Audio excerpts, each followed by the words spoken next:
Manchester United have revealed the total cost of the recent managerial change at Old Trafford and the impact it could have on the club's January transfer budget, while Old Trafford fans are up in arms over a mid-season ticket price increase. The Red Devils confirmed the sacking of Erik ten Hag back in October, with the decision coming just months after the Dutchman put pen to paper on a new contract with the club after the FA Cup final success. And the club's latest financial report now reveals that it cost a total of £10.4 million, Euro 12.4 m/$13 m, to pay off Ten Hag and members of his coaching staff. Former United frontman Ruud van Nistelrooy then took charge of 4 games on an interim basis amid the search for a new head coach, but he was among those to leave following the appointment of Ruben Amorim. The arrival of the former Sporting boss as well as his backroom staff has also cost approximately £11 million, Euro 13 m/$14 m, according to the report.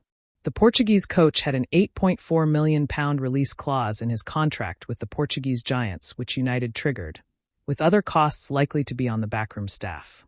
It means, in total, the managerial change cost United £21.4 million, Euro 25.6 m/$27 m, and, given the Premier League's profitability and sustainability rules, that could potentially be taken into account when Amorim is given a transfer budget for the upcoming January transfer window.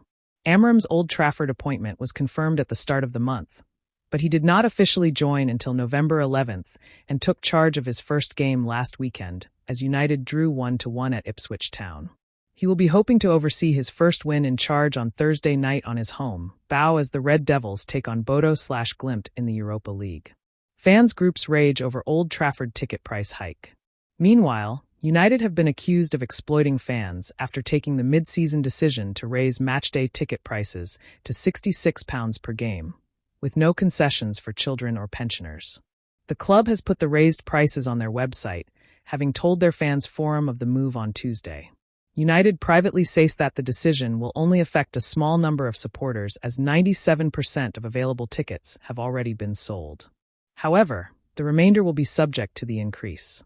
In an open letter to United Chief Executive Omar Barada, the 1958 fans group described the decision as a clear exploitation of our loyal fanbase. The 1958 group, which led protests against the Glazer ownership before Ineos agreed on a part purchase of the club last December, said it was planning a joint protest with Everton supporters before Sunday's Premier League game between the clubs at Old Trafford. United allow season ticket holders to sell back to the club any individual tickets they do not intend to use. The club will then resell the ticket at a higher price, said the 1958 group. This is corporate touting at its finest and simply unacceptable. Manchester United Supporters Trust also criticized what it called an offensive move it says was taken without any fan consultation. We have objected to this action in the strongest possible terms, the group said.